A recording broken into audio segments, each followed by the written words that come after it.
Olá, pessoal, tudo bem? Vamos lá, vamos começar mais uma semana, né? Segunda-feira, mais uma semana que se inicia, né? E começamos o nosso estudo de hoje com essa belíssima imagem, né? Nós vemos aí o Cristo ressurreto dentre os povos da América, em abundância. E nessa semana, né, nós vamos continuar estudando o terceiro livro de Néfi, certo? Terceiro Néfi, capítulos 12 a 16. O título é Eu sou a lei e a luz. Eu sou a lei e a luz. Bom, então tá. Bacana, né? Tem um erro, cara. Tem que eu achei estranho. Tem um erro. Tem um erro Vocês podem ver aí na parte superior da tela, né? Tem que dizer eu sou a lei. Achei estranho, né?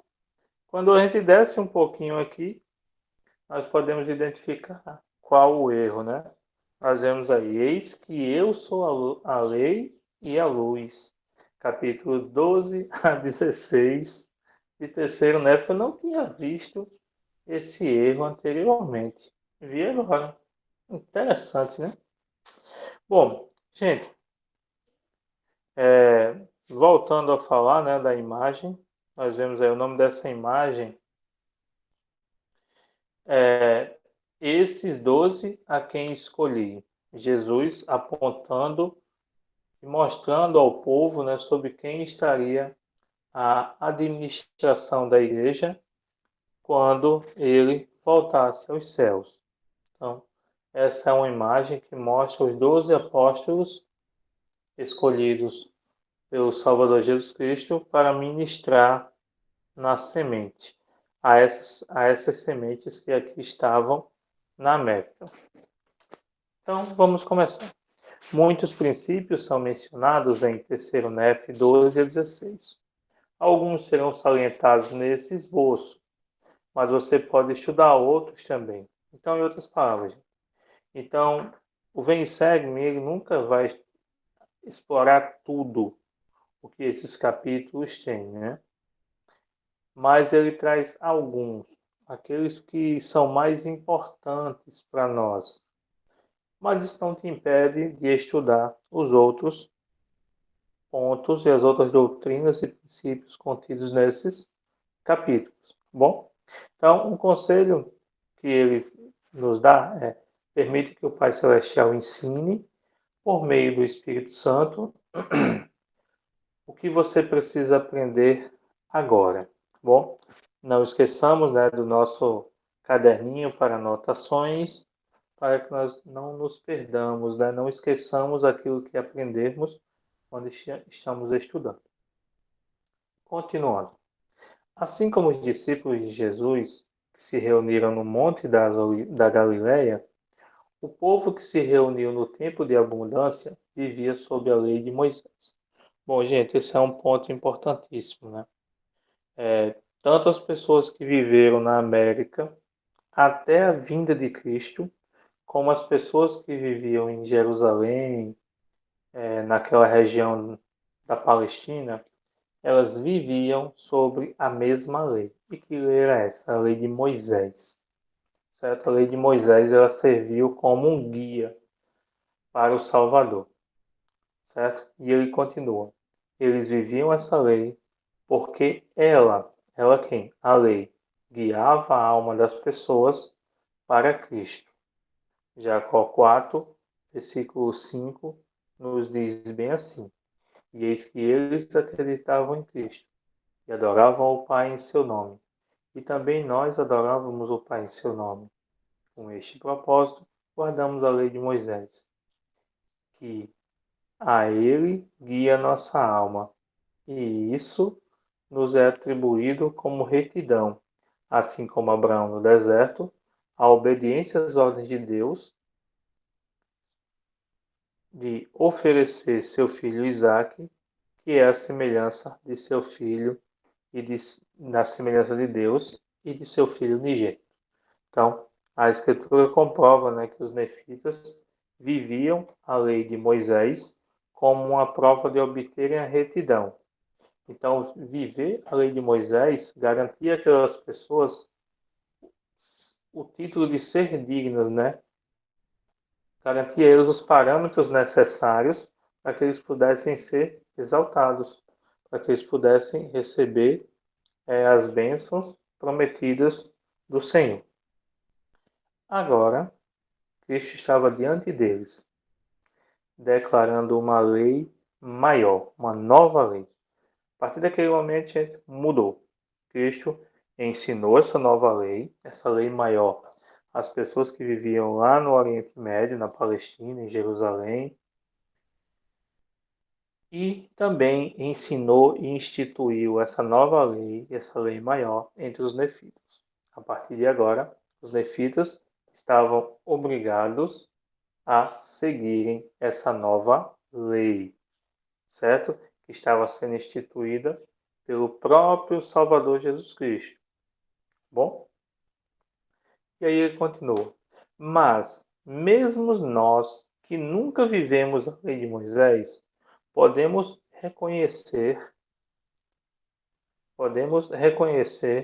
que o padrão estabelecido por Jesus e seus discípulos era uma lei muito superior. Em outras palavras, ele diz bem assim: eu e vocês, que somos contemporâneos da modernidade, né? Vivemos hoje. Não sabemos a menor ideia de como era na prática viver a lei de Moisés. Não tivemos que viver.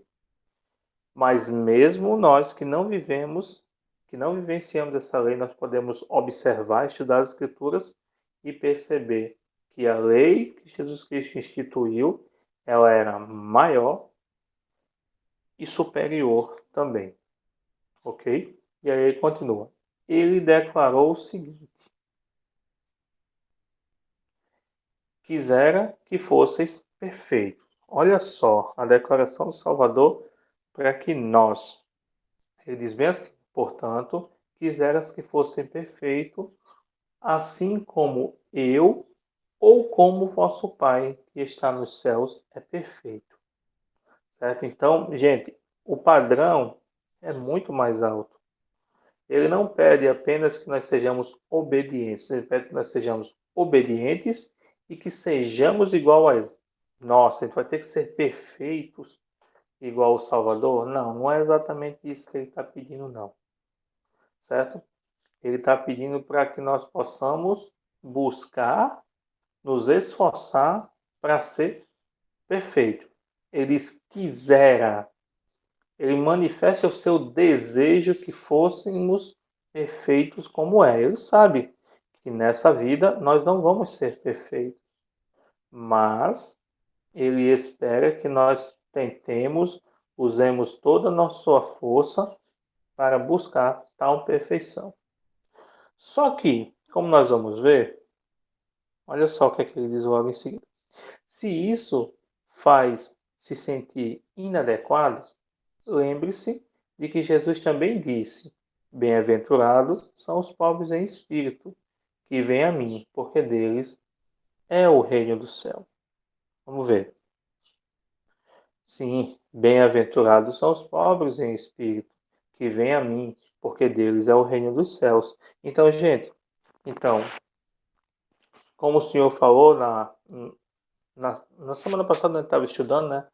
Nos livros entre 8 e 12 e 11, ele disse que não quer mais sacrifício de sangue, ele quer um coração quebrantado e um espírito contrito, ou melhor, certo? Ele quer que nós sejamos humildes, obedientes, dispostos a fazer tudo o que ele requer de nós. Em outras palavras, isso é ser o pobre de espírito aí, como ele diz, né? Ser devotado a ele, porque se nós formos devotados a ele, não importa a nossa classe social, a nossa condição de riqueza, que nós vamos receber o reino dos céus.